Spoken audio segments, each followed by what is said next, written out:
السلام علیکم ورحمۃ اللہ وبرکاتہ۔ عزیز ساتھیو، آج میں اس مختصر سی ویڈیو کے اندر یہ بتاؤں گا کہ زپ فائل کس طریقے سے بنایا جائے، اس کے کیا فوائد ہیں۔ تو میں ان تمام چیزوں کی جانکاری اس مختصر سی ویڈیو کے اندر دینا چاہتا ہوں۔ سب سے پہلے جو ساتھیوں کا سوال بارہا آ رہا ہے، ابھی فی الحال جو میں نے ایک زپ فائل بنایا اس کے متعلق بہت سارے ساتھی یہ سوال کر رہے ہیں کہ یہ جو میں نے ابھی زپ فائل یہ جو میں نے شیئر کیا ہے تو اس کو کس طریقے سے کھولا جائے۔ دیکھیے، سب سے پہلی بات یہ کہ میں نے یہ زپ فائل بنایا ہے، اس زپ فائل کے اندر یہ تمام چیزیں جو میں نے اس ویڈیو کے اندر استعمال کیا ہے۔ دیکھیے، اس کے اندر میں نے یہ استعمال کیا، یعنی اس کے اندر جو میں نے بیک گراؤنڈ ڈالا ہے، اس کے بعد یہ چابی کا چھلا جو میں نے استعمال کیا ہے، تو ان تمام چیزوں کو میں نے اس ایک فائل کے اندر بند کر دیا ہے۔ اب ساتھی یہ سوال کرتے ہیں کہ اس کو کس طریقے سے کھولا جائے۔ دیکھیے، اس کے اوپر آپ پہلے یہاں پر یہ تیر کا آپشن ہوگا، آپ کو اس کے اوپر کلک کرنا ہے۔ اس کے اوپر کلک کریں گے تو یہ ڈاؤن لوڈ ہو جائے گا۔ ڈاؤن لوڈ ہونے کے بعد اس طریقے سے سامنے آئے گا، تو اس کو اب آپ کو یہ کرنا ہے کہ اسی کے اوپر ایک بار اس طریقے سے ہاتھ رکھنا ہے۔ جب اس طریقے سے ہاتھ رکھیں گے تو یہاں پر یہ ایکسٹریکٹ کا آپشن آئے گا، آپ کو اس کے اوپر کلک کرنا ہے۔ اگر آپ یہ چاہتے ہیں کہ میں اس فائل کا نام بدل دوں، کوئی دوسرا نام رکھوں، مثال کے طور پر ویسے ہی میں کچھ اس طریقے سے لکھ لیتا ہوں، یہ فائل کا نام ہو گیا۔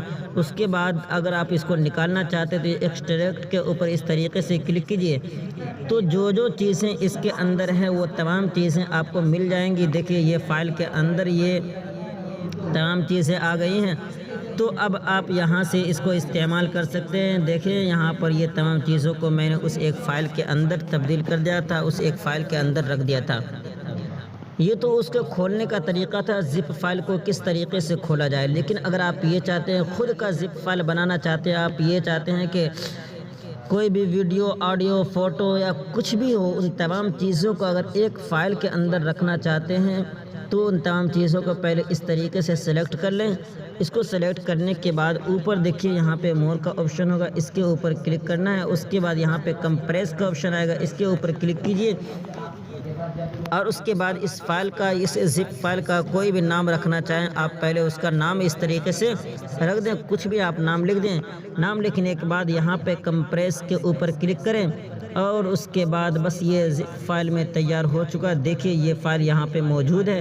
اب اگر آپ اس کو کہیں بھی اس طریقے سے کلک کر کے اور شیئر والے آپشن کے اوپر کلک کریں، کہیں بھی شیئر کریں گے تو یہ تمام چیزیں جو آپ نے اس ایک فائل کے اندر رکھا ہے وہ تمام چیزیں ایک ساتھ ارسال ہو جائیں گے۔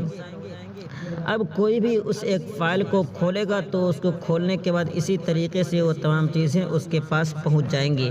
تو یہ زپ فائل بنانے کا طریقہ ہوا۔ تو آپ نے سمجھ لیا کہ زپ فائل کس طریقے سے کھولا جائے اور زپ فائل کس طریقے سے بنایا جائے۔ زپ فائل کا ایک بہت بڑا فائدہ یہ بھی ہوا کرتا ہے کہ کوئی بھی PNG تصویر، یعنی کوئی بھی تصویر ہو جو بغیر بیک گراؤنڈ کے ہو، جس کے بیک گراؤنڈ میں کوئی بھی تصویر نہ ہو، اگر آپ زپ فائل کے اندر بند کر دیں گے تو وہ بغیر بیک گراؤنڈ ہی کے وہ تصویر رہے گی۔ وہ تصویر بغیر بیک گراؤنڈ ہی کے رہے گی، تو اسے جس کے پاس بھیجیں گے اسے بیک گراؤنڈ صاف کرنے کی ضرورت نہیں پڑے گی۔ اور ایک بات اور مجھے کرنی تھی کہ بہت سارے ساتھی یہ غلطی کرتے ہیں کہ جب بھی کوئی تصویر مانگتے ہیں جو PNG ہوتی ہے، اور تو اس کے پاس اگر کسی کو شیئر کرنا ہوتا ہے تو وہ یہ کرتے ہیں کہ اس کو اس طریقے سے شیئر کرتے ہیں کہ یہ PNG نہیں بلکہ JPG میں تبدیل ہو جاتی ہے وہ تصویر۔ تو اگر آپ یہ چاہتے ہیں کہ کسی کے پاس آپ کوئی تصویر شیئر کریں وہ PNG ہی میں رہیں، تو اس کے شیئر کرنے کا بہت ہی آسان طریقہ ہے۔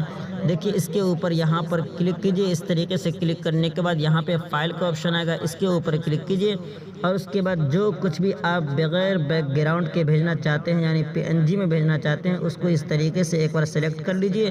اس کے بعد نیچے یہ آپشن آئے گا، اس کے اوپر کلک کرنا۔ اگر اس فائل کا کوئی نام دینا چاہتے ہیں تو پہلے آپ یہاں پہ نام لکھ دیں، ورنہ پھر اس کے اوپر اس طریقے سے کلک کر کے آپ اس کو شیئر کر سکتے ہیں۔ دیکھیے، اب میں نے اس کو یہاں پہ شیئر کیا تو یہ بغیر بیک گراؤنڈ کے پہنچ گیا۔ اب جو ساتھی نے اس کے متعلق طلب کیا تھا کہ مجھے یہ چیز آپ شیئر کیجئے، تو یہ بغیر بیک گراؤنڈ کے جو میں نے بنایا تھا، جو میں نے PNG میں اس کو تیار کیا تھا، وہ اس ساتھی کے پاس PNG ہی میں یہ تصویر جائے گی۔ اب وہ اس کو بآسانی بغیر بیک گراؤنڈ کے صاف کیے ہوئے اس کو استعمال کر سکتا ہے۔ تو یہ کچھ طریقے ہیں جو PNG فائل بھیجنے کے بہت ہی آسان طریقے ہیں۔ اور جب آپ نے یہ بھی سمجھ لیا کہ زپ فائل کس طریقے سے بنایا جائے، بہرحال پھر بھی کوئی سوال ہو تو آپ یہاں پہ قاسمی ٹیچ پوچھ تاچھ گروپ کے اندر آ سکتے ہیں، سوال کر سکتے ہیں۔ بہرحال ویڈیو پسند آئی تو لائک کر دیں، پہلی مرتبہ آئے تو چینل کو سبسکرائب کر لیں۔ پھر ملتے ہیں اگلی ویڈیو میں، دعا کی درخواست۔ والسلام علیکم ورحمۃ اللہ وبرکاتہ۔